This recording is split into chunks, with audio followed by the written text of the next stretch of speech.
અમેરિકામાં ઇમિગ્રેશનનું પ્રમાણ વધી ગયું છે અને 2024ના વર્ષમાં ઇમિગ્રેશનના કારણે અમેરિકાની વસ્તી અત્યંત ઝડપથી વધી છે. યુએસ સેન્સસ બ્યુરોએ જણાવ્યું છે કે 2024માં ઇમિગ્રેશનના કારણે અમેરિકાની વસ્તી વૃદ્ધિ 23 વર્ષમાં તેના સૌથી ઝડપી દરથી વધી છે. અમેરિકાની કુલ વસ્તી 340 મિલિયનને પાર થઈ ગઈ છે. અમેરિકામાં આ વર્ષે લગભગ 1% ગ્રોથ રેટ જોવા મળ્યો છે, જે 2001થી સૌથી વધુ છે. આ વર્ષે ઇમિગ્રેશનમાં લગભગ 2.8 મિલિયન લોકોનો વધારો થયો છે. 2023 અને 2024ની વચ્ચે અમેરિકામાં 3.3 મિલિયન લોકોનો વધારો થયો છે, જેમાં નેટ ઇન્ટરનેશનલ માઇગ્રેશનનો હિસ્સો 84%નો છે.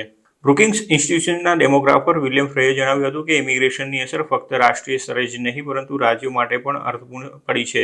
16 રાજ્યોમાં વસ્તી વૃદ્ધિ માટે ઇમિગ્રેશન જવાબદાર છે. જો આ રાજ્યોમાં ઇમિગ્રેશનના કારણે વસ્તી ના વધી હોત તો તે રાજ્યોમાંથી અન્યત્ર જતા રેસિડેન્ટ્સના કારણે અથવા તો મૃત્યુના કારણે વસ્તી ઓછી થઈ ગઈ હોત.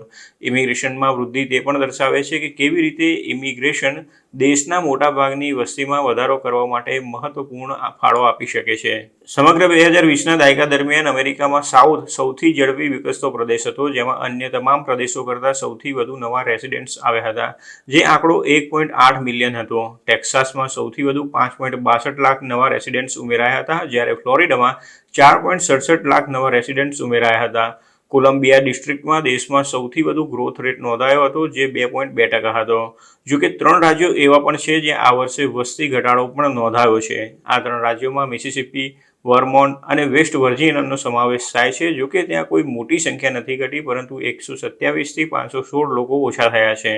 ફ્રેએ જણાવ્યું હતું કે 2024માં કેલિફોર્નિયા અને ન્યૂયોર્ક જેવા દરિયાકાંઠાના શહેરી રાજ્યોમાંથી અને ફ્લોરિડા તથા ટેક્સાસ જેવા સનબેલ્ટ ગ્રોથ પાવર હાઉસમાંથી જતા લોકોની સંખ્યામાં પેન્ડેમિકના ટોચના વર્ષોની તુલનામાં ઘટાડો થયો છે.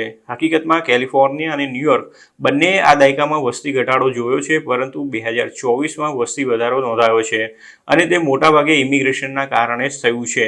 જોકે અમેરિકામાં બાળકોની સંખ્યા 2023માં 73.3 મિલિયનથી ઘટીને 2024માં 73.1 મિલિયન થઈ ગઈ છે. વોશિંગ્ટન સ્થિત research organisation the migration policy ઇન્સ્ટિટ્યૂટે ગયા અઠવાડિયે જણાવ્યું હતું કે 2021થી 2024 સુધી વિવિધ માનવતાવાદી નીતિઓ હેઠળ 5.8 મિલિયનથી વધુ લોકોને યુએસમાં પ્રવેશ આપવામાં આવ્યો છે. નવા ઇમિગ્રન્ટ્સની ચોક્કસ સંખ્યાનો અંદાજ લગાવવો એ વાર્ષિક યુએસ પોપ્યુલેશન એસ્ટિમેટનો સૌથી મુશ્કેલ ભાગ છે. સેન્સસ બ્યુરોનો અંદાજ છે કે 2023માં 1.1 મિલિયન ઇમિગ્રન્ટ્સ યુનાઇટેડ સ્ટેટ્સમાં પ્રવેશ્યા હતા, જ્યારે કોંગ્રેશનલ બજેટ ઓફિસનો અંદાજ 3.3 મિલિયન લોકોનો હતો.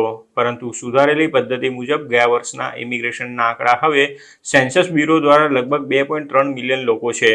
સેન્સસ બ્યુરોના સર્વેના ફોરેન બોર્ન ઇમિગ્રેશનનો અંદાજ કાઢવા માટે ફક્ત સરનામા હોય તેવા ઘરમાં રહેતા લોકોને જ સામેલ કરવામાં આવે છે, પરંતુ તેમાં હ્યુમેનિટેરિયન કારણોસર મોટી સંખ્યામાં આવેલા ઇમિગ્રન્ટ્સની અવગણના કરવામાં આવે છે, કેમ કે તેમને એડ્રેસ ધરાવતા ઘર મેળવવામાં ઘણી વખત થોડા વર્ષો લાગી જતા હોય છે, તેમ પેન સ્ટેટ ડેમોગ્રાફર જેનિફર વાન હુકે જણાવ્યું હતું. આ સાથે તેમણે તે પણ કહ્યું હતું કે સમયની સાથે ઇમિગ્રેશન પણ બદલાઈ ગયું છે.